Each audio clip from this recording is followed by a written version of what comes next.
Chelsea 2, Dortmund 0, we're through to the last day. Get in there, Graham Potter got his tactics for once right. It's in our DNA. Chelsea know how to grind out results on the big occasion. It doesn't matter who's in charge, the boys know what they're doing. We absolutely deserve to go through today. The chances we created across the two legs, not even one. We don't deserve to win this 2-1. We should have won it 8-1 by the numerous opportunities we created today. And guys, no negativity, realism, positivity, some constructive criticism. This is Chat and Breeze, the good, the bad, and the downright ugly, but I've got nothing ugly to talk about today. Let's get into it. Welcome to the Kavkas View, bratoki. Guys, I am excited about doing this video today. This has been a performance of great magnitude. This has been a performance that represents the success of the club, the stature that we have reached to. It doesn't matter how bad our season is, we can always step up and produce performances of this magnitude. And today is no different. The boys, every single player today, 70-80% of the players were outstanding and played to their level. Some of the players I expect a little bit more, but that's because I know what you're good of and I know what you're made of. We're gonna break it down, go into the little details. Look, if you're new to the channel, subscribe to the channel. You've made it this far, you're enjoying it. If you are here and you want to help the channel and you are happy that Chelsea won, I want 2,000 likes on this video. If you are happy Chelsea won, hit the like button. It's free of charge. And in the pinned comment is my Instagram. Go follow me during the game, send me messages. I 9 out of 10 times will reply because I like to talk to people when I watch the games. So let's get on with the video. Let's start with the good. This is a statement victory for Graham Potter. This is a statement victory for Graham Potter. This is what they're going to cling on to say that Graham Potter is the right man for the job. We're taking steps in the positive direction. And this is what's going to be the poster result. We beat Leeds. And now we are through to the last day of the Champions League, where with the creme de la creme boys. And the performance was the key here. We didn't hang on. We didn't beg for this victory. We deserved this victory. We deserved it across two legs, and we were the better team. And that is what is important. I told you guys yesterday, I am confident. I said 2-0, 3-0. And you know what? 2-0 it was today, and it was one of those performances.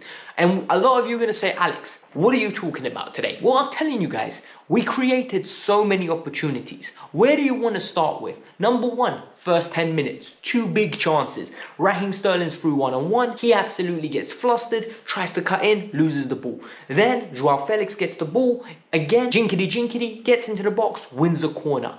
Kai Havertz goes through one-on-one on the right-hand side, takes a man on, right foot shot, hits the side netting. Koulibaly, a free kick comes in from Ben Chilwell, literally 6 yards from the box, hits the standing foot, drops back down to Joao Felix. Joao Felix hits it, and I'm thinking, we're going out. We've had 4 opportunities, we're going out. Dortmund regain control, and then we start elevating into chances. Dortmund had control from the 20th till the 34th minute or 35th minute. But we were creating the chances, which was really weird because we got Ben Chilwell on an overlap. He scuffed his shot. He's usually a lot better from those positions. And then the key moment. Kai Havertz gets the ball. He releases it to Ben Chilwell.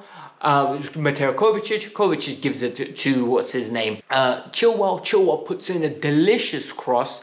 The cross gets deflected out, and all of a sudden Raheem Sterling's there, hits his foot, and it bops back into his legs. He somehow jinkity comes out, left foot, bang, top netting. And what was evident there? The relief and the sincerity in his voice, the celebration, the euphoria coming out of this man was evident for all to behold. Kai Havertz scored another goal, and the goal was in top bins, but it was disallowed because Raheem Sterling was off by literally 2 foot sizes. Like, it was super close. Raheem the whole game was trying to play against this high line. And what was interesting today was Raheem played 9, Kai dropped in deeper, and Joao was the link between the midfield and us. And that was actually so good to see because we played well. Joao Felix was dangerous in moments. And I think as the game went on, he became more and more involved.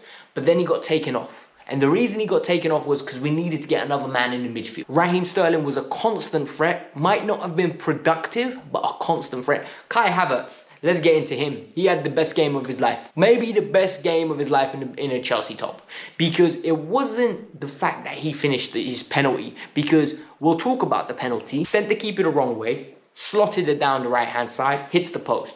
We get life and we get to take another penalty. And guess what? He slots it the exact same place, and the relief in him, you can tell, because he knew how much that goal meant. That goal was going to send us through to the last 8. But the key moment here, and this is what I think people are underestimating, because this is a massive factor. The Kai Havertz performance was phenomenal. He linked up with Raheem Sterling. He held the ball up. He linked up with Joao Felix. He linked up with the midfield. He moved the ball in a nice manner. He was orchestrating with lovely touches in transition, with lovely elements of control. And everything good we done in the first half was coming through Joao Felix. And people don't want to respect that. People don't want to appreciate that because they've got an agenda again. Well, have your agenda now. Have your agenda against Joao Felix today and Kai Havertz today. Have your agenda against those two players today. No, you're not going to have an agenda. Have your agenda against Raheem Sterling, because everyone tells me he's not good enough to be part of his legacy team. He's not good enough for the future. He's not good enough to play for Chelsea Football Club. Well, today, what are you talking about? Where are all these criticisms? I'm done. Now we need to talk about Ben Chilwell. I call him Basic Ben a lot, because I think he does nothing out of the ordinary. I think he's pure energy, pure passion merchant. Last 2 games, he's really shown me a side of him that I love, and it's the leadership aspect.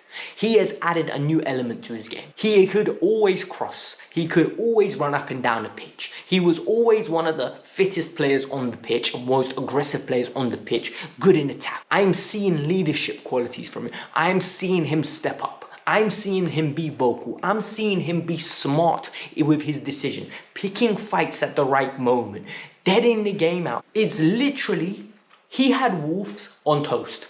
Literally, he had Wolf on toast, spread him all over the gaff, and he deserved to be man of the match today. For me, Ben Chilwell was one of the man of the matches. Like, if he gets it, I will not be angry. And now we need to talk about everyone else's favorite agenda demons, Cucurella and Koulibaly. Talk to me about them, because Koulibaly was phenomenal, experienced, organized, leadership, great on the ball. And what I liked about him today, he looked every bit of the world-class Koulibaly everyone was telling me about. He was coming out and nicking the ball when they were playing into the midfield in the first half especially. Him and Cucurella were literally jumping in transitions, pressuring, winning the ball high up and straight into the attack. And that's how we were creating opportunity after opportunity, opportunity after opportunity. We need to start appreciating the way the back 3 is working and suiting us. It's phenomenal. And finally, a lot of people are going to tell me, Alex, what about James? What about Fofana? You're forgetting about them. Guys, I'm going to tell you this way. My standards for Fofana and James are here. For me, those two are players that I believe could be world class. I believe they could be the elite of elite. This was a good performance for them. I don't think they've done anything great today. They were good, solid, benchmark performances of what I expect a Chelsea football player to do. And they both of them delivered today. Very good, all-round, solid performances. All I can say is that when you needed the little bit of luck, it delivered. And when you needed your keeper to step up, Kepa delivered today again.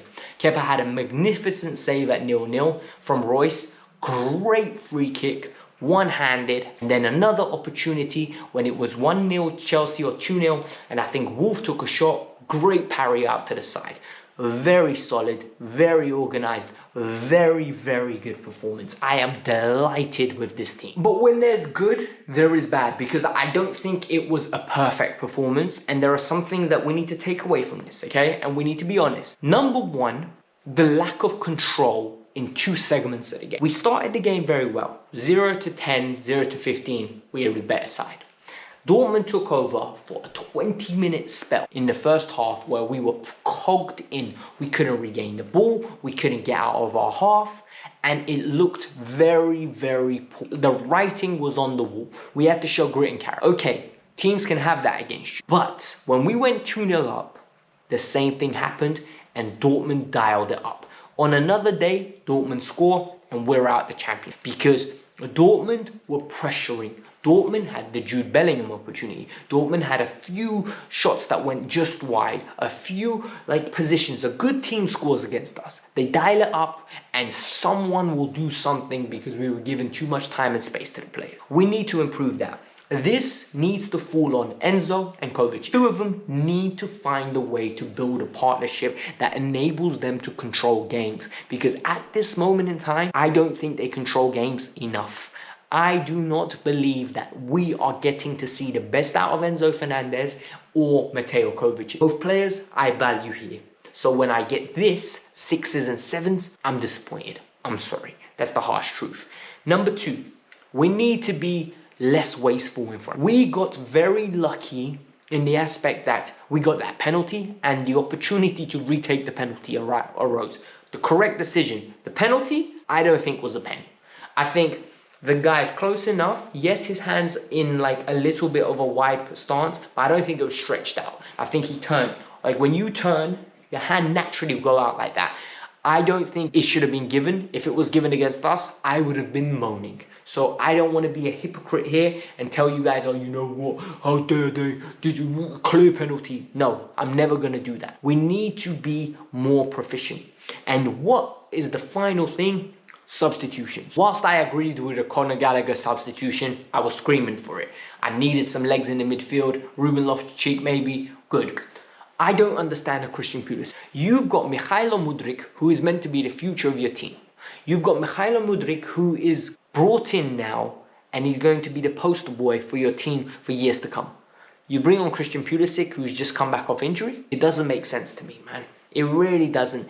It stinks of something's going on in the background, and we don't know.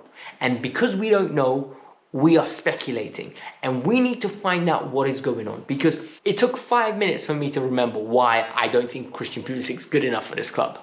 There were so many opportunities for Christian Pulisic to actually use his brain and release the ball. When there was an opportunity, he's on a right wing. If he gets his head up, he sees that we've got a 2-on-1 break. Didn't get his head up, lost control of the ball, turnover.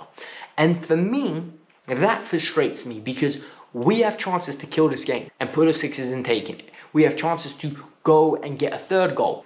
Sterling nearly got us it when he played Gallagher and he scored, but it was a tight offside decision. I don't understand why Mudryk is not playing, and I don't like it. So I need someone to give me some clarity. But today is about positives. Hopefully we'll get some news about what's going on behind closed doors. But for now, we're through to the last 8. We're going to be in the hat. Hopefully we get a nice draw. There are opportunities for a team that we can beat. And I'm not scared of anybody in this tournament because I genuinely believe once you're into the last 8, you can't avoid the big boys, right? It's very difficult. So hit the like button, subscribe to the channel, let me know your thoughts. There's nothing for the ugly. And the ugly truth is we're through to the last 8 and I love it. Let's go.